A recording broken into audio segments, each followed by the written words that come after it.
বাংলাদেশের সাড়া জাগানো চিত্রনায়িকা সাদিকা পারভীন পপি অবসর ভেঙে আবারও ফিরছেন চলচ্চিত্রে। কিন্তু কোন মুভি দিয়ে, সেটা নিয়ে আমাদের এখনকার আয়োজন। So let's go to the main topic.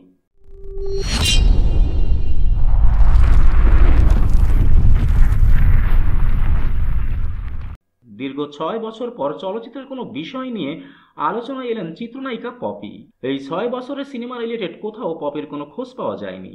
এমনকি তার মুক্তিপ্রাপ্ত শেষ সিনেমা ডাইরেক্ট অ্যাটাকের কোনো প্রচারে কোথাও তাকে দেখা যায়নি। এমনকি অফিসিয়াল ভাবে তিনি নিজেও জানিয়েছিলেন তিনি আর কোনো মুভিতে অভিনয় করবেন না, তবে অদূর ভবিষ্যতে তিনি প্রযোজনায় নামতে পারেন এমনটি জানিয়েছিলেন। আর বাংলা চলচ্চিত্র এখন প্রায় ধ্বংসের পথে। এখান থেকে উত্তরণে প্রযোজক পরিচালক সমিতি সবাই যখন পুরনো শিল্পীদের ফিরিয়ে আনতে সচেষ্ট, এমনকি দুই একজন পুরনো তারকা নিজেরাই ফিরে আসার ঘোষণাও দিয়েছেন, যাদের মধ্যে নায়ক শাকিল খান, আমিন খান, অমিত হাসান ও নায়িকা কেয়া অন্যতম। ঠিক তখনই পপি তার অফিসিয়াল ফেসবুক আইডিতে তার নতুন ছবি পোস্ট করে সবাইকে জানালেন বিজয় দিবসের শুভেচ্ছা। আর এটা নিয়ে চলছে জল্পনা কল্পনা, তবে কি ফিরছেন পপি?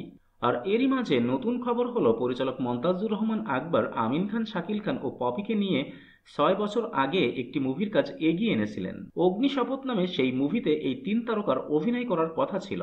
আর একদিকে যখন পুরনো তারকারা ফিরছেন, তার মধ্যেই পপির এই পোস্ট, যেটাকে অনেকেই অনুমান করছেন তবে কি আবারও ফিরছেন পপি ডালিউডের সিনেপাড়ায়, নাকি শুধুমাত্র একটা ছবিই পোস্ট। আর যদি পপি ফিরে আসে তাহলে অনেকেই মনে করছেন পরিচালক আকবরের এই মুভি দিয়েই ফিরবেন তিনি, কেননা আকবরের কুলি দিয়েই পপির তো ঢাকাই সিনেমায় অভিষেক হয়েছিল 1997 সালে।